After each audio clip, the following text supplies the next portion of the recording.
Greetings and salutations, loyal crew. I'm Skipper the 14th, and welcome back to another episode of the Test of Time Metaseries. In the last episode, we finished up our game in Civ 5 as France, I almost said Rome, as France with a cultural victory, bringing 3 out of 4 cultural victories. Because, spoiler alert, we're going to be going for a cultural victory this game as well, here in Civ 6. Now, we have been playing as France, as I'm sure you're probably aware. If you're not, hi, welcome to the channel.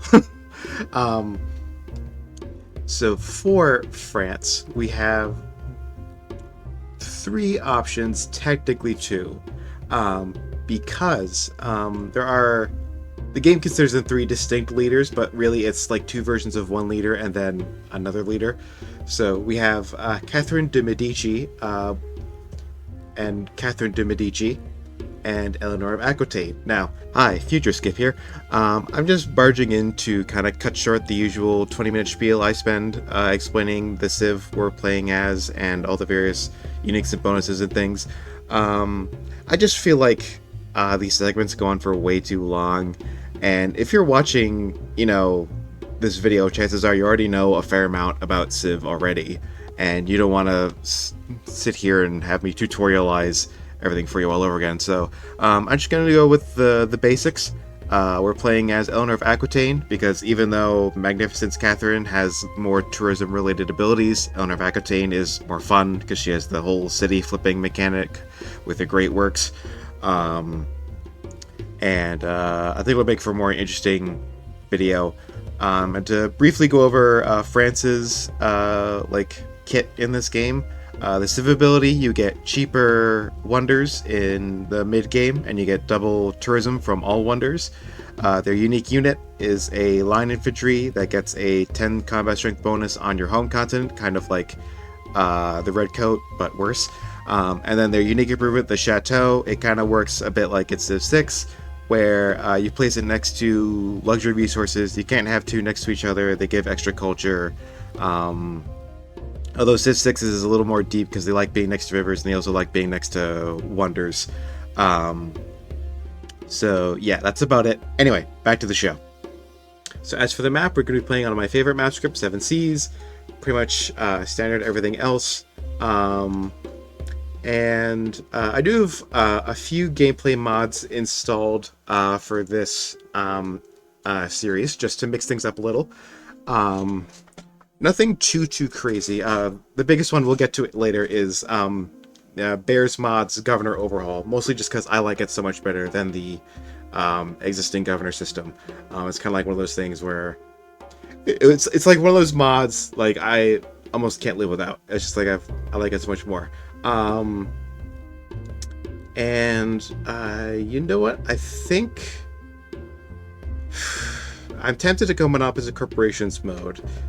But the thing is that with that mode on, you tend to get a huge tourism bonus from controlling a lot of luxury resources. It's just like, it's passive. You just like passively get a huge multiplier to your tourism by controlling a lot of luxury resources. So games tend to end pretty quick. Conversely, we could do Secret Societies mode, which wouldn't impact the tourism directly, and we could get the Void Singers, which would allow us to play with loyalty a bit more. But I think for now we're just gonna stick with without any game modes. Keep this a little more vanilla since we're using gameplay mods and everything. And yeah, I think without any further ado, we will just jump right in. From the first stirrings of life beneath water, to the great beasts of the Stone Age, to man taking his first upright steps, you have come far. Now begins your greatest quest. From this early cradle of civilization on towards the stars. Duchess of Aquitaine, regent of 2 lands, patron of troubadours and judge of the court of love, ascend your throne again. Inspire the hearts of your subjects, that they will cheer you and flock to your banners. For all who know your reign, know your compassion. Alright. That is an interesting start. Oh boy. It's not a lot of anything, really. Not a lot of food. We have 2 luxuries. We have some stone. We have a lake. There's some desert. We could put, we could put pyramids. Where are you? Where are they? There you are. And Petra here. Where is it? There it is. And have a great chateau. Yeah. 3 gold, 4 culture. But Paris isn't going to have a lot of food or really a lot of production. It's just like all flatlands and it's all plains, and there aren't really like a lot of resources. Yeah, and we can't even put this chateau here anyway because there's no luxury or bonus resource on any of these adjacent tiles. And this isn't a floodplains, so I think I'm going to re-roll for a little bit, get a slightly better start. So bear with me, I'll see you on the other side. Alright, that looks a bit better. Still kind of lacking on the production front, but we have plenty of floodplains and plenty of resources. And I think that will suit our chateauing purposes just fine. So let's just settle on the spot. A little bit of error score from settling on a floodplain. Yep. And crank out some settlers. And I think for our first research, I am gonna go pottery. Because we've got some farming bonus resources that we can improve, and that will lead us to irrigation, which we can use to improve these bananas. But I think after pottery, I will go to mining to get the stone and amber. So another thing to note about France that I didn't while we were talking on the intro screen was that France is kind of a late bloomer civ. A lot of their abilities don't come into, like, a lot of their kit doesn't come into play until, well, like till the mid game. Like, you have their ability that gives you a discount on wonders, but those wonders had to be from the middle of the game, medieval, Renaissance, and industrial era.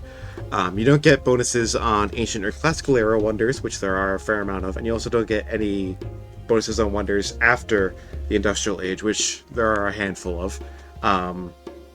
Also, their unique unit replaces the line infantry. Line infantry is in the industrial era, and the chateau, their unique improvement, doesn't come in until humanism at the beginning of the Renaissance era. So, yeah, for the beginning of the game, we're not going to have too much,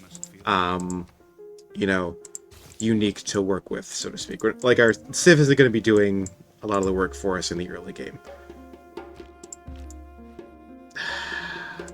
Well, that's a lot of luxuries over here. Yeah, look at that. That's nutty. Look at that. That's 1, 2, 3, 4 different luxury resources in like one city's worth of expanse. So yeah, I'm still using that improved scouts mod. Yeah, do the usual God King survey. I don't do discipline because I turn barbarians off because they're annoying. I'm annoying enough for this series. I don't need barbs making it worse. Alright, we're gonna go builder, then settler. I'm probably not gonna try for Great Bath because even on Prince difficulty that we're playing on, Great Bath tends to go pretty early. The AI tends to snap it up. Try to think of an analogy and get blanking. So, oh, flood. And there's a natural wonder. Zangidang. Zhangye Danxia. I'm not gonna pretend like I pronounced that correctly. The Rainbow Hills, I think they're called. Oh, that maybe that's something different. It's pottery mining. Oh, Harold Sigurdsson, Varangian Herald. So he's all about city-states. I forget, what is your this is protected various civilizations start protected wars, just like, alright, yeah, so his agenda's not going to affect us at all, basically, because he wants us to start Protector Ores out in Australia. Intend on doing that, and he also doesn't want us to attack city-states, which I also don't intend on doing. So That's the positive. he will either like us or dislike us based on other metrics. Oh, there's someone here. And by those colors, it might be England. Guess we'll find out. It'd be funny if England was our neighbor. That's France. No, it is Canada. Hello. Oh, nice to see you. Surely won't complain about a pacifist AI, so to speak. Right, so... Also, we share a common tongue, in a sense. Oh, and there is Wilhelmina of the Netherlands. She's up there. Like a little triangle here of Canada, Netherlands, and France. No, I didn't want to move on to the tile that the warrior's on. Thank you, game.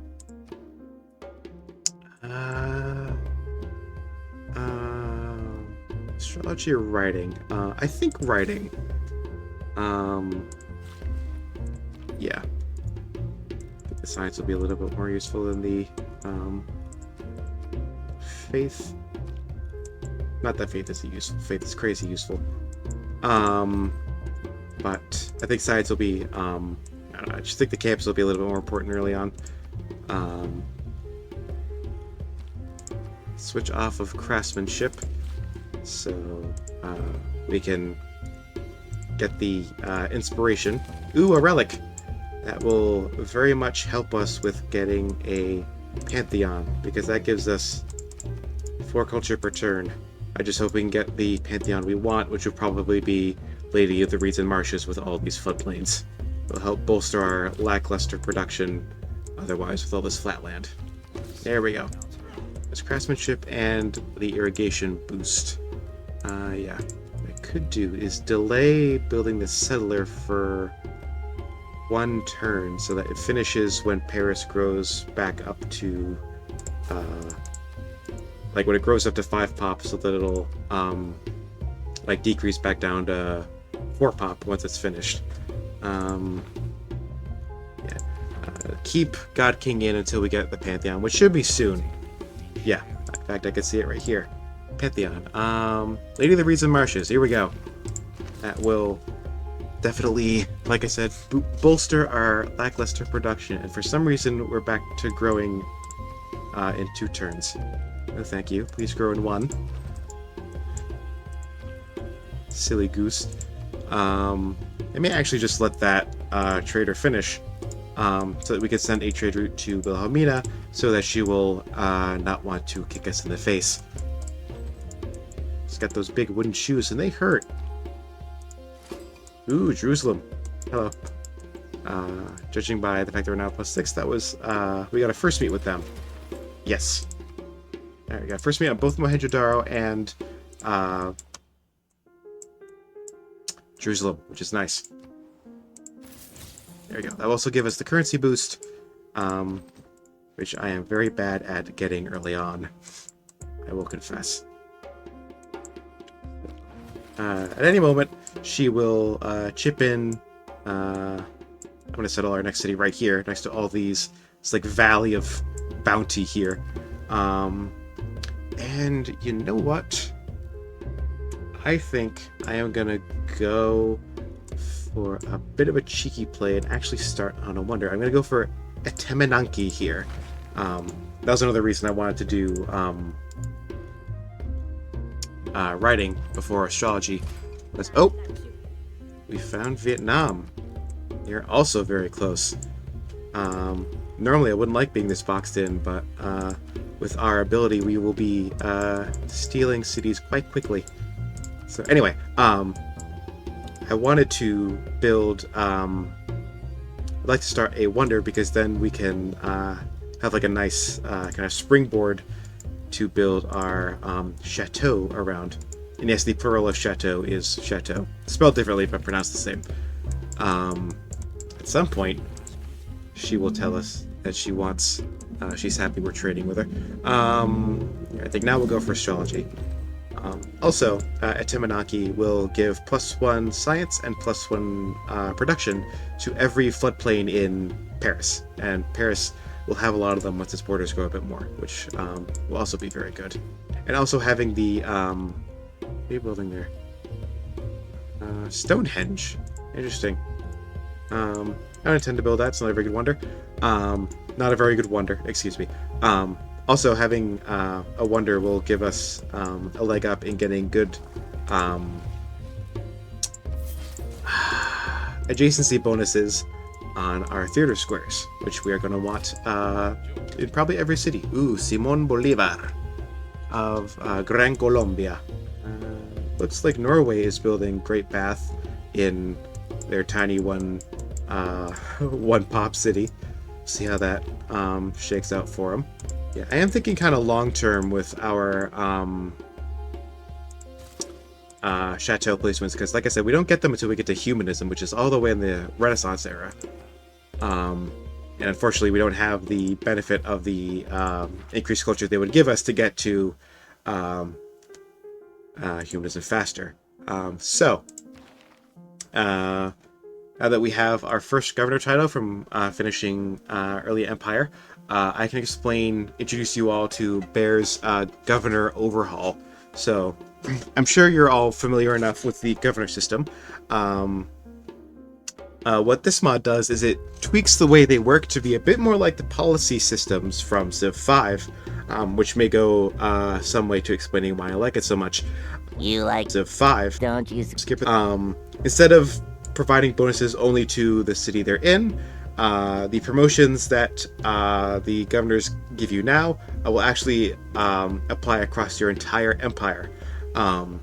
Much like in Civilization 5, when you pick them up, you get a bonus. You get an adopter bonus, kind of like when you open up a tree, you get kind of like a policy effect. Except in this one, it's usually like a one-off gift almost. And they also give some benefit to the city they're stationed in. So it's not like all of their abilities are only focused on the entire empire. Some of them are it doesn't matter where you put these guys.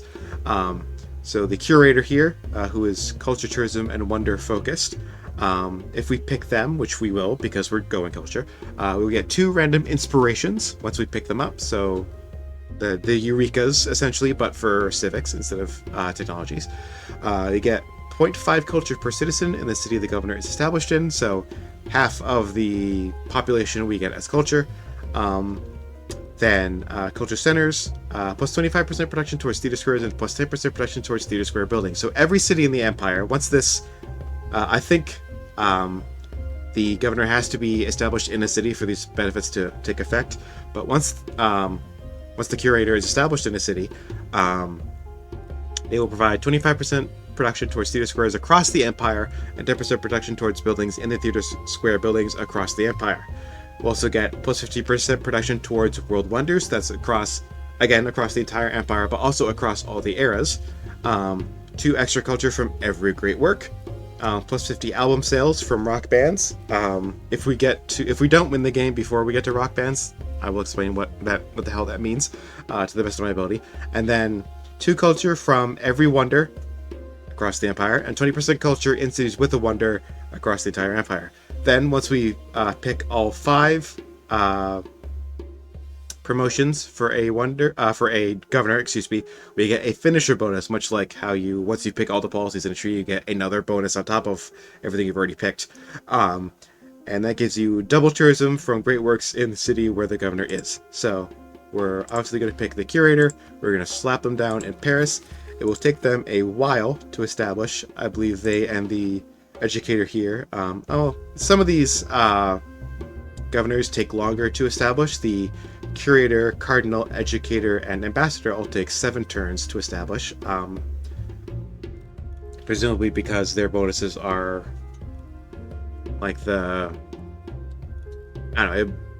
probably for balance reasons. Then you get the spy master, defender, surveyor, and general. They're quicker, and then you get the 3 middle ones: harbor master, architect, pioneer. So curator is focused around increasing your culture and tourism. General is increased based on increasing your military might and usage of your military. Surveyor is based on recon units and appeal. Defender is based on defensive combat, defensive buildings, things like that. Spy Master, obviously based on spies. Merchant, based on gold and trade routes. Harbor Master, based on coastal cities and ships. Architect, based on builders and industry production. Pioneer, based on food, settlers, expanding. Ambassador, based on city-states of diplomatic favor. Educator, increase your science and your great people. Cardinal, increase your faith and use your religion better. So they all have their roles.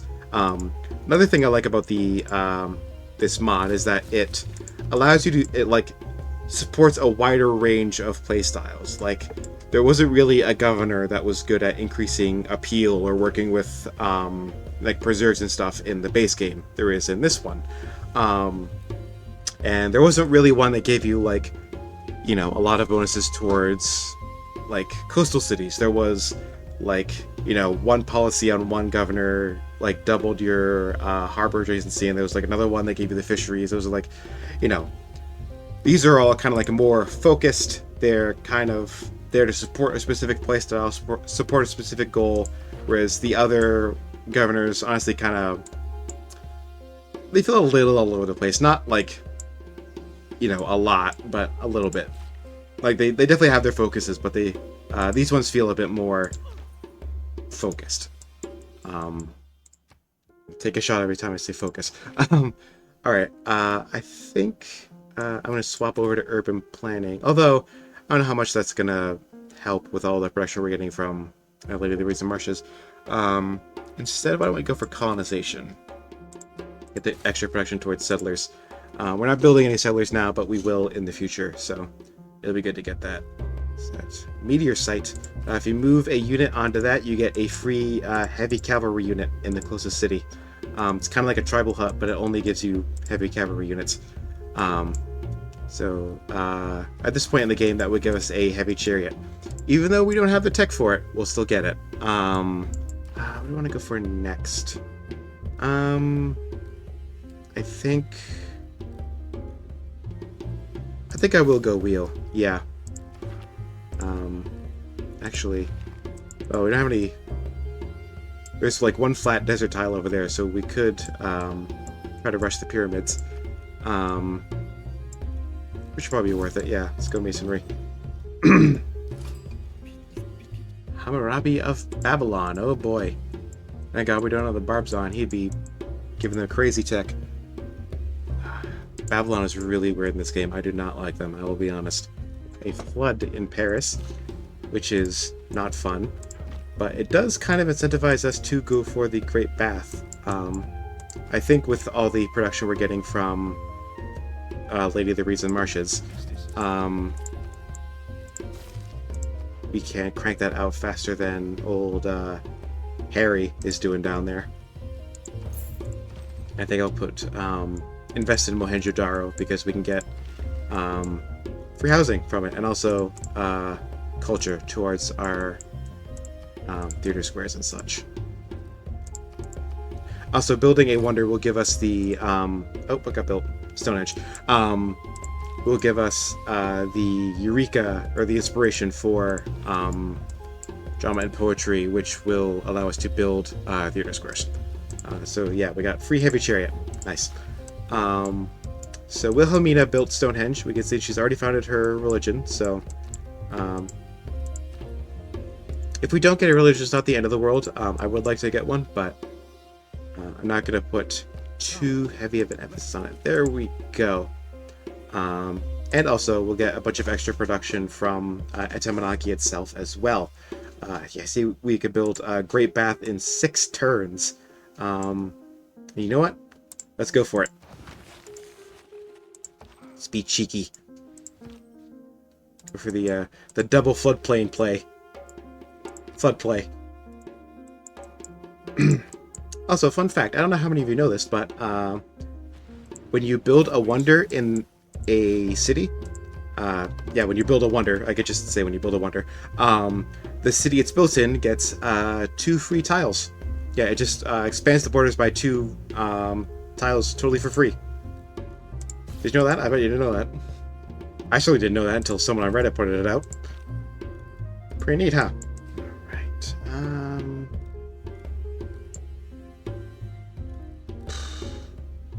guess we can farm that tile. I don't know. Yeah, there we go. Now we got the Eureka for Drama and Poetry. So now we will be able to develop it quicker. We do not have the card that gives us 20% production towards wonders. Or is it 15? I think it's 15. But with the amount of production Paris has, I don't necessarily think we need it. Oh, and yes, the Lady Reeds and Marshes affecting plains and grasslands, floodplains, that is from a mod. That's from Pokil's Better Pantheons. Ooh, a +4 Holy Site. Don't mind if I do. Oh. Didn't realize that. Wasn't paying attention, didn't realize the arrow is over already. Shame we didn't get to Golden Age, but doesn't look like anybody else did, so. Let's go. Pen, Brush, and Voice. Air score every time we trigger an inspiration, and an air score every time we build a building with a great work slot. I think we'll be doing that a lot. Spoiler alert. But chopping down the woods will lower the... Be quiet. Lower the adjacency bonus of this holy site a bit. We can remunerate that by like putting a district here and then maybe a district there. I think getting it out quicker is more important than that 1 point of adjacency. So now we have some pretty nice spots. I should say a pretty nice spot to put our first theater square next to these 2 wonders. Get a nice +4 bonus. Look at that. That will kind of make a farm triangle with this rice impossible until later in the game, but it's not a big deal. Yeah, everyone wants to build the wonders. Got some friendly faces. I think it's time to send some delegates around. I'm so bad at this. I gotta... whatever. I gotta get better at sending these out when they're relevant. Why do you not like me? You literally have no reason not to like me. Alright. You're just being a big pissy crybaby. What else is new for the AI? Huh? Yeah, I was talking about being boxed in earlier. We do have a fair amount of open space to our south to expand into, so it's not like we're hemmed in from all angles. I think I'm going to go for the extra production towards wonders, because I can see us building a lot of those.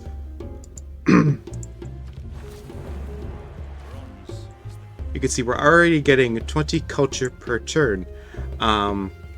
We mouse over the tiles with the wonders. You can see both Etemenaki and Great Bath are giving us +6 tourism. For anyone else, they'll be giving +3 tourism. So we're getting 12 from that. I think we're getting another 8 from... yeah, we're getting 8 from this relic. So we're already... here's another helpful mod I've installed. I believe this is Sucretact made this, the Culture Tourism Overview. This actually explains how the hell Tourism Victory works in this game. So, what you have to do is attract more foreign/visiting tourists to your civilization than any other player has domestic tourists. So, it's similar to how the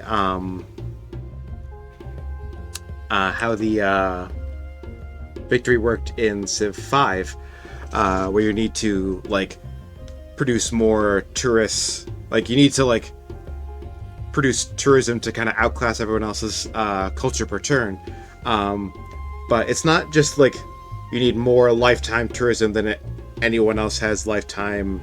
Well, it's kind of like that, but you can get tourism from people even... like, you continue to make progress towards your victory from people who are...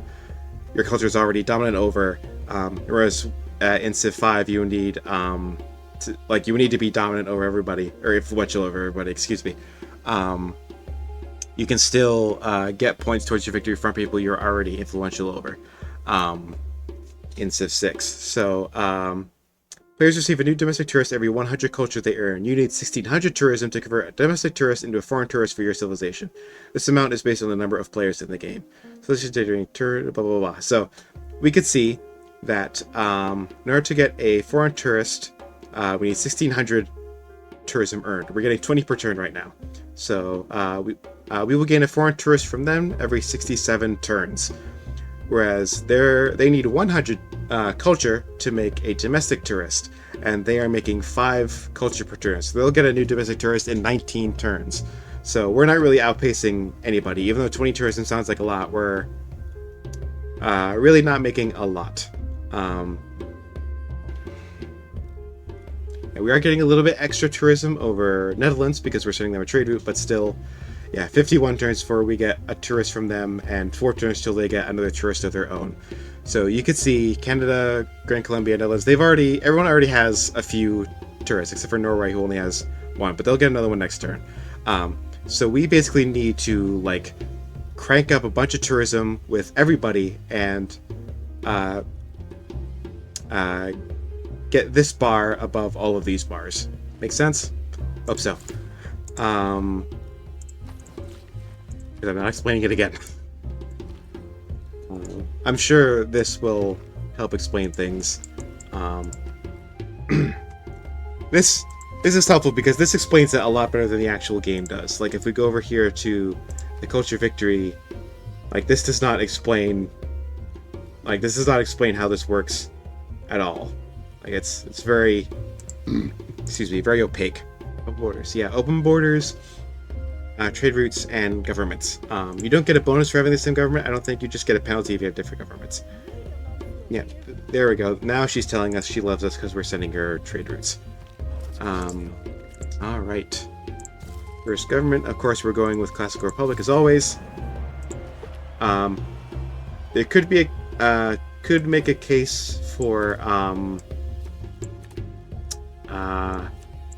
was it autocracy for the extra production towards wonders, but I think the extra housing and amenity are just too good to pass up. Plus, we want those extra great personal points for earning all those great works and so on. So now we'll slip in the card for wonders, and we'll keep the card in for settlers. Right. Yeah, I don't think Bordeaux has the production right now to be building wonders yet, but hopefully it will eventually. All right. That's done. Really have a great campus spot here in Paris, so I may eschew building one here. What I could do is build. Yeah, I think what I'll do is I'll build the government plaza, then get the building that goes improves, gives you bonus production towards settlers, and gives new cities the free builder, and then I'll start cranking out cities. Yeah, the ancestral hall. Then we'll crank out a few builders. All right, let's do culture centers now because we don't have any. Well, we do have the relic, which I think counts as a great work, but yeah, we'll get the. I think the production discount will be better to get early on. Yeah, sure, we'll sell you that T for money. Kind of picks list of navigation at random there. Mathematics. Why not? Jodaro. Thank you very much. We'll continue trading with Amsterdam. So Wilhelmina will continue to value us as a friend. Let's send Envoy to Antananarivo too. Won't get suzerain of them anytime soon, but the extra culture from our amphitheaters is nice. Now we'll get extra tourism from Great Works. Yes, the relic does count in that regard. So something else we could do is we could do the old Khmer strategy of building Mont Saint Michel and then building a bunch of missionaries and apostles and suiciding them against other Six Apostles to get a bunch of free relics. I think I want to settle over here at some point to put pyramids on that tile. Honestly, it's probably better do it sooner than later so that we don't get sniped. 7 girls. It looks like Wilhelmina is going to send her religion to us. What does her religion have in it? Choral music. And it looks like Vietnam took Feed the World, which is a shame, but there are no barbarians on this map, lady. I think we could build a campus here in... well, we can get a better campus here in Bordeaux than we could in Paris. I think this one. Yeah! Ah! Yeah, look at that. Now we can't settle there because it's too close to Canada's city. So I have to settle here instead. Canada's definitely encroaching on my turf, but I think that will just make them pray for our court of love. Nature on. Let's see. I think I'll build one more settler, and then I'll focus on some infrastructure in Paris, because I have definitely been neglecting like a lot of city center buildings I could be building here.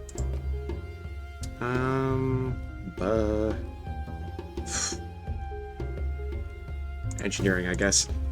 Yeah, let's settle down here. With all these resources around. Oh, now we get our own great profit. Finally.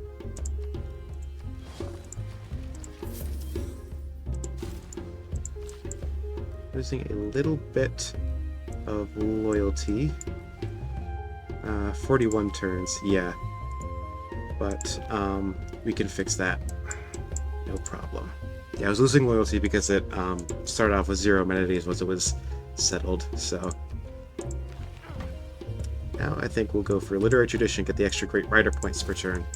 We want those great works, and we want them now. It's mine, great work, and I need it now. Let's see. What kind of a faith do I think of when I think Court of Love? Yeah, perfect. Can't get Feed the World, but what we could do is reliquaries. Relics will give triple faith and tourism. So we can kind of play into that Mont Saint-Michel play I was talking about a few minutes ago. That would actually be really good because, well, Mont Saint-Michel requires floodplains or marsh to be built on. We have plenty of both of those. Well, we've plenty of floodplains at least. And Mont Saint-Michel is French. So I think that will be a good, founder belief to pick. And it's a shame we can't get cathedrals because they would allow us to store some great works. But we can at least... actually, I should pick up... Why don't I pick up... oh, dang it, someone picked up... please... Oh, no. I think I just have a... hate that. Yeah, I think there's just a mod that I usually use that I don't have on that gives a good belief here. It's called Canonization. It basically gives it's basically like the Vatican City State ability where you get a burst of religious pressure when you use a great person. So let's instead do let's just pick stupas. Extra amenity is nothing to frown upon. Do another meteor shower. I city here.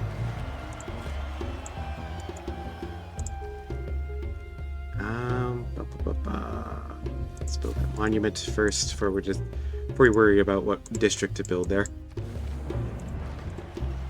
Alright, now we've got the golden age for next era.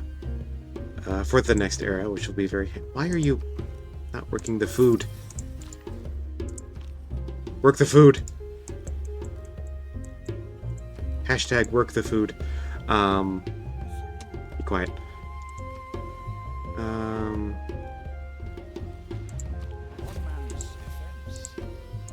One man's defense. Clamina wants to settle, like, down here, which I would prefer if they didn't do. Alright, we finally got our first great Writer. Quiet. From the light came So I don't think that will give too much of an impact yet. Like in terms of loyalty pressure. We'll just get that. Quick bonus to was this broken already? Bonus to gosh darn it. Culture from Wonders. Ah, dang it, they went past me. Alright. Well, we could just probably end up stealing that city anyway with loyalty pressure from all these great works we're gonna crank out. Crank out great works like a Catholic cranks out babies. We should be cut that out. Let's see. No real good. Let's see. Yeah, you just do a monument for now. Don't worry about districts and wonders. Yeah, it's already loser pressure. Look at that. 25 turns. Can you... of course, I sold all my diplomatic favor to Canada, so now I can't tell Netherlands to buzz off with their religion. Tag teaming me. Alright. Start the pyramids here in Nantes. Buy a builder, chop down those woods. Hopefully that will get it to us quickly.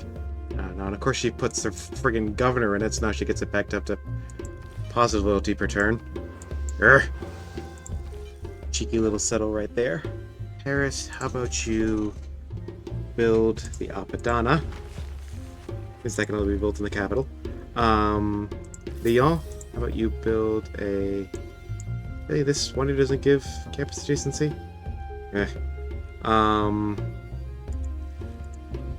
I hawk something to get some more money then? What'd you give me?